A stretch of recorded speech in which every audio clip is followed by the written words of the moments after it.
Olá, cursistas! Estamos de volta agora para trabalharmos com a nossa segunda competência, caracterizar o direito administrativo e destacar os seus princípios junto à administração pública.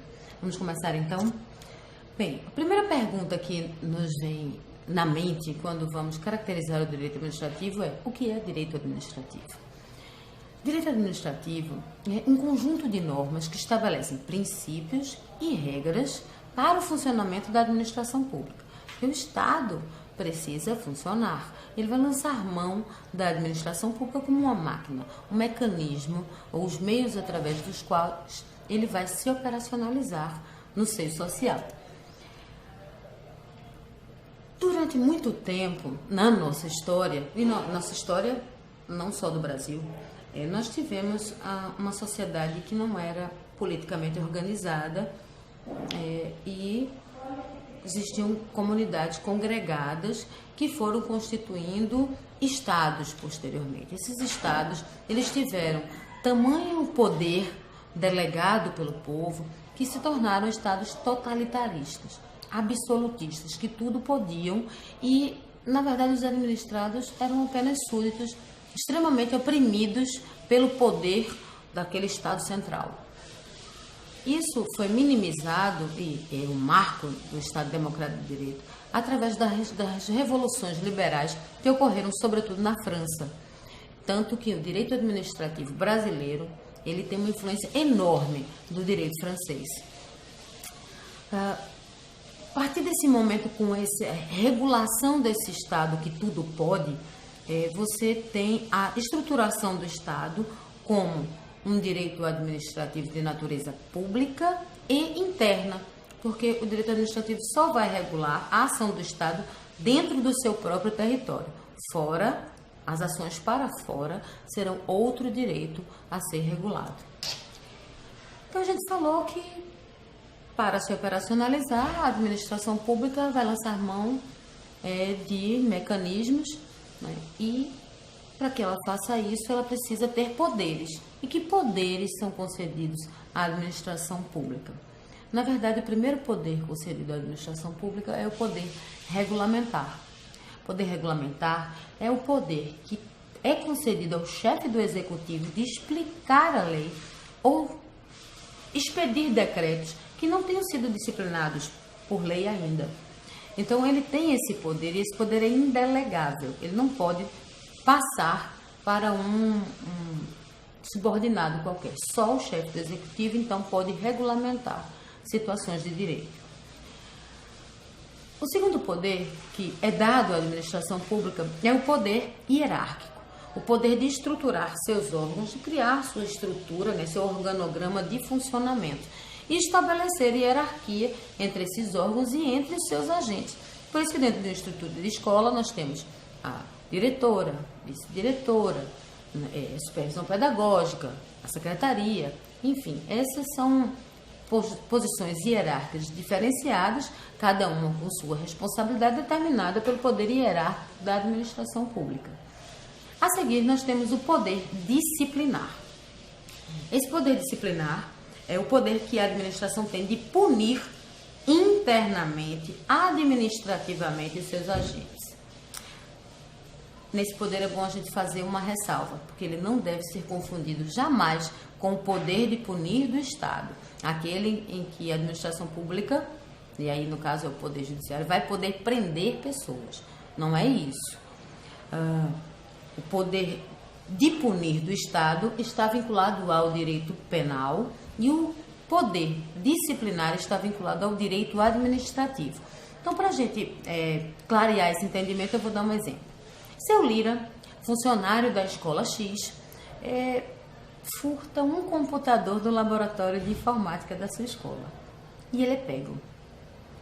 Ele tanto vai ser punido pelo Estado, pelo direito penal, podendo ser preso, como ele vai ser punido administrativamente pelo poder disciplinar da administração pública, podendo ser demitido do processo administrativo. Então, são dois tipos de punições independentes, ok? Não confundir. Um poder também dado, concedido à administração pública é o poder vinculado, que é o poder de praticar atos, mas notadamente vinculados à lei.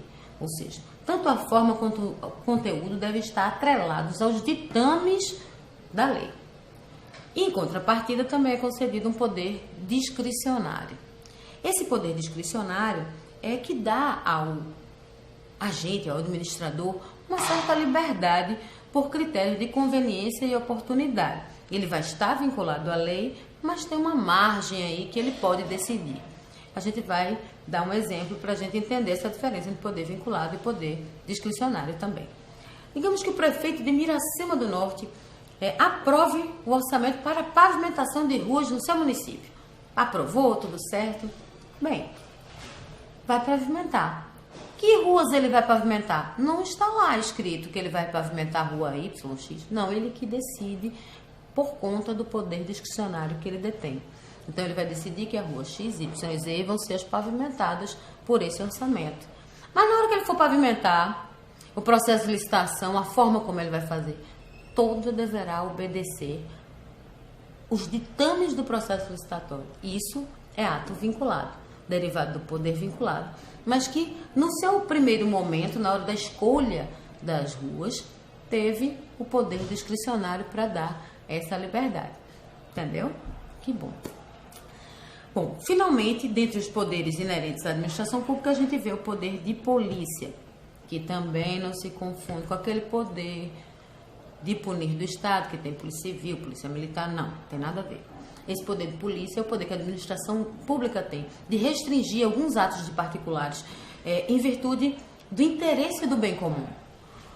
A gente pode dar como exemplo a vigilância sanitária quando interdita alguns bares ou estabelecimentos por falta de higiene. Essa interdição, na verdade, é o uso do poder de polícia.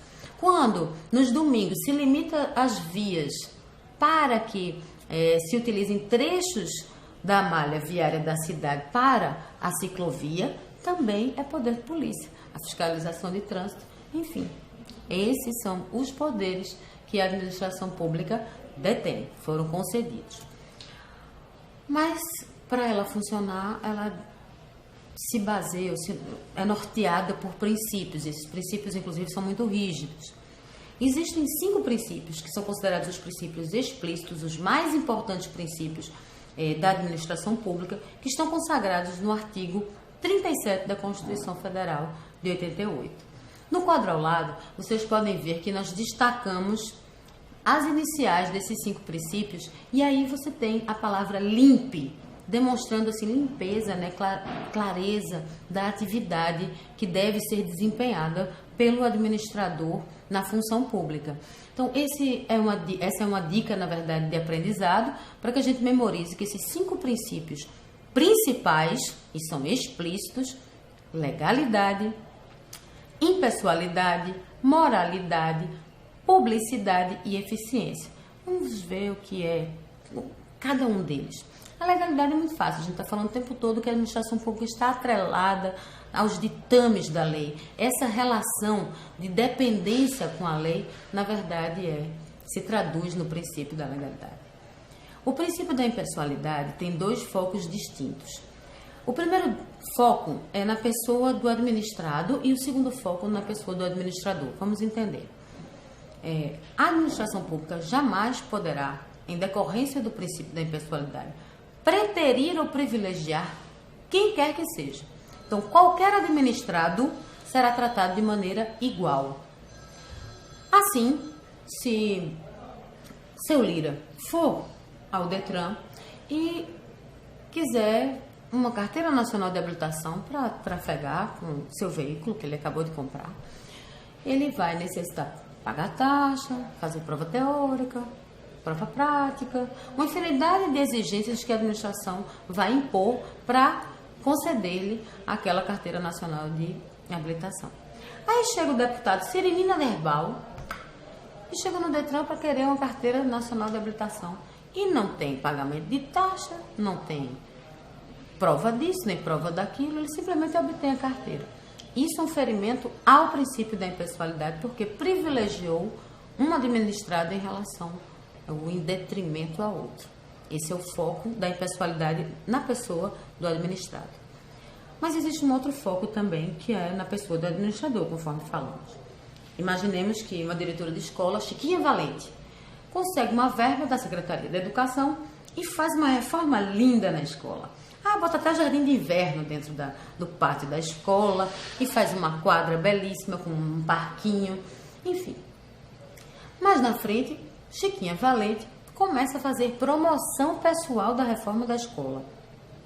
Isso fere o princípio da impessoalidade com foco no administrador, porque nenhum ato, nenhum feito da administração pública pode ser imputado à pessoa, o aspecto pessoal do agente que praticou o ato, e sim à própria administração pública. Então, Chiquinha Valente não pode dizer que ela fez a reforma.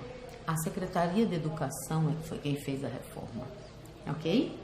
Então, esses são os dois prismas do princípio da impessoalidade. O princípio seguinte é o princípio da moralidade.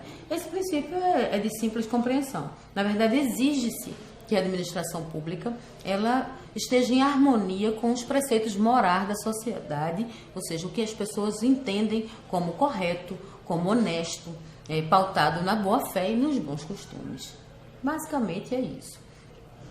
Existe também o princípio da publicidade. Para que o ato público ele tenha eficácia, ele precisa ser divulgado. Então, todo ato vai ensejar publicidade para o seu administrado. É por essa razão que a gente tem aí a publicação dos atos nos diários oficiais e nós temos também, inclusive, a manutenção do portal da transparência.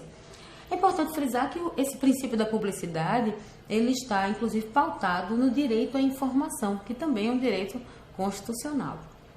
Finalmente, o princípio da eficiência, que é um princípio mais novo, né, que foi inserido posteriormente, que também tem dois focos de observação.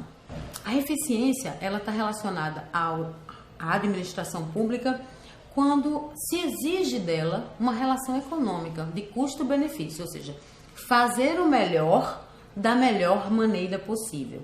Essa relação custo-benefício nem sempre é pelo menor preço, às vezes é pelo preço mais adequado à qualidade, enfim. Mas você vai estar sempre buscando o melhor da melhor maneira. Esse é um foco. Existe um outro foco também, que é a eficiência dos próprios agentes. Então, a partir do princípio da eficiência, a administração pública como um todo, ela vai poder aferir o desempenho dos seus agentes, dos seus integrantes, através de avaliações periódicas. Acho que vocês já ouviram falar nas avaliações periódicas a que somos submetidos quando trabalhamos para a administração pública. Elas vão ser fomentadas, sobretudo, pela exigência da eficiência no serviço público. Mas não fica por aí, existem outros princípios que estão implícitos, não estão assim, expressos na Constituição Federal, mas tem uma lei aqui, outra acolá, e também são trazidos pela interpretação desses princípios explícitos. O primeiro deles é o princípio da autotutela, que é o primeiro dos princípios implícitos. Significa dizer que a administração pública ela pode e deve anular ou revogar os atos que pratica contra a lei ou que o interesse público já se esvaiu, já se perdeu. No princípio seguinte, a continuidade do serviço público. É um princípio implícito porque a prestação de serviço é de interesse público, então não pode ser descontinuada. Em razão disso, o direito de greve, inclusive, que é um direito legítimo, ele é cerceado em alguns momentos, quando se exige um percentual mínimo para a prestação daquele serviço de natureza essencial. Quando você tem assim, uma greve na saúde pública, o serviço de emergência tem que estar funcionando, para não ter esse efeito de descontinuidade do serviço público. Então, outro princípio implícito interessante. Mais um, controle jurisdicional da administração. Os atos da administração pública poderão ser validados pelo Poder Judiciário, que é um poder diferente, né? Que é executivo, direito administrativo, Poder Judiciário. O Poder Judiciário pode validar os atos. Então, se a administração pública, não utilizar a autotutela para coibir atos ilegais e tal, o Judiciário vem e derruba o ato administrativo. O seguinte, especialidade, outro princípio.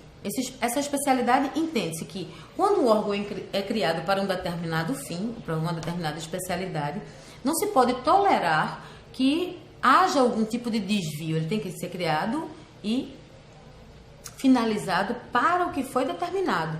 Então, você não pode criar uma escola pública de ensino técnico e, de repente, transformar a escola numa consultoria para assuntos comerciais dentro do universo educacional. Não é para consultoria, é para a escola, para formar técnicos. Então, esse é o conceito de especialidade. O princípio da finalidade pública é um princípio de abrangência infinita, porque, na verdade, está relacionado à finalidade pública. Então, o administrador ele tem que ter sempre voltado ou antenado ao interesse público, ao interesse da maioria da sociedade. Todos os seus atos se voltarão, então, para esse fim. Temos também a indisponibilidade do interesse público.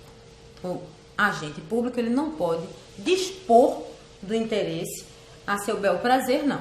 Então, se eu estou fiscalizando o trânsito e alguém ultrapassa o sinal vermelho, eu tenho obrigação de multar, porque vai ter recolhimento para o Estado, vai trabalhar a questão de freio moral, de impunidade, enfim, vários direitos que estão relacionados ao interesse público. Mas aí o agente disse, não, porra, era meu amigo, ó, não vou multar não. Ele não pode fazer isso, porque ele vai estar ferindo a indisponibilidade do serviço público, do interesse público. Um outro princípio implícito, e esse é um princípio muito importante, é o princípio da isonomia. Isonomia tem uma interpretação relacionada à igualdade, mas existe uma diferença entre igualdade material e igualdade formal. Você sabe distinguir? Bem, é fácil. A igualdade material é aquela onde os iguais são tratados de maneira igual. E as diferenças entre essas pessoas não são levadas em consideração. Na igualdade formal, que é justamente a isonomia, os iguais são tratados de maneira igual e os diferentes são tratados de maneira diferente.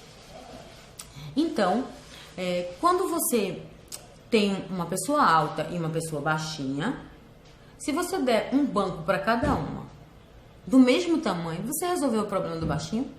Não resolveu. Você até deu a mesma estrutura para visualização, mas você não diminuiu a desigualdade, né, de condições entre as pessoas. Esse é o sentido emprestado à isonomia, e no caderno a gente colocou, inclusive ilustrativamente, para a gente ter essa percepção dessa tentativa isonômica, de dar tratamento isonômico para retirar as condições desiguais.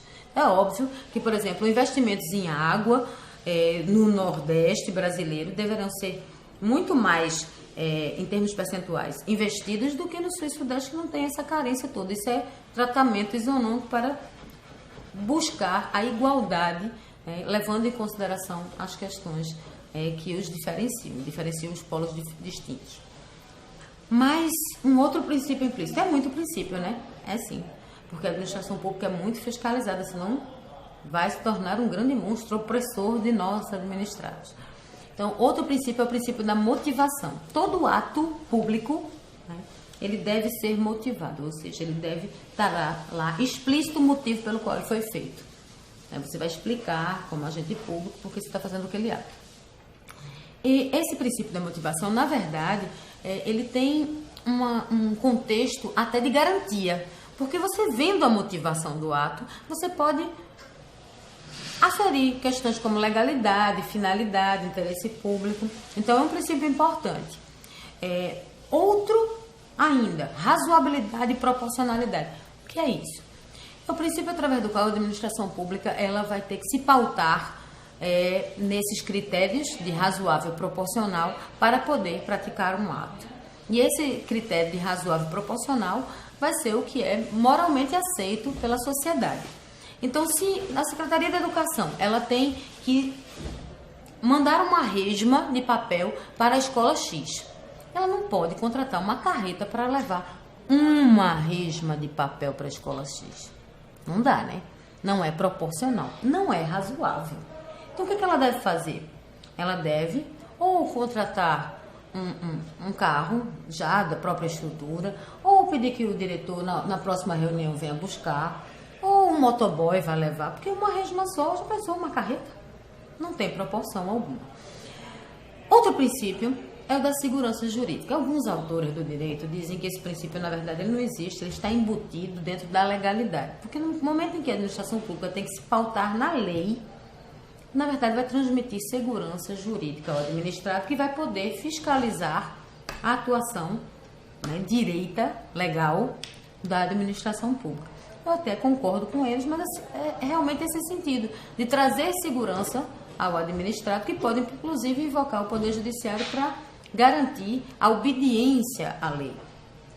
E para finalizar todos esses princípios e a nossa competência, nós temos a supremacia do interesse público, ou seja, a postura do Estado diante de uma relação jurídica, ela é sempre soberana, porque o Estado, pelo menos em tese, representa o interesse da maioria do povo, né, da maioria da sociedade, de um número maior de pessoas e tem um fim muito mais plural que um interesse particular.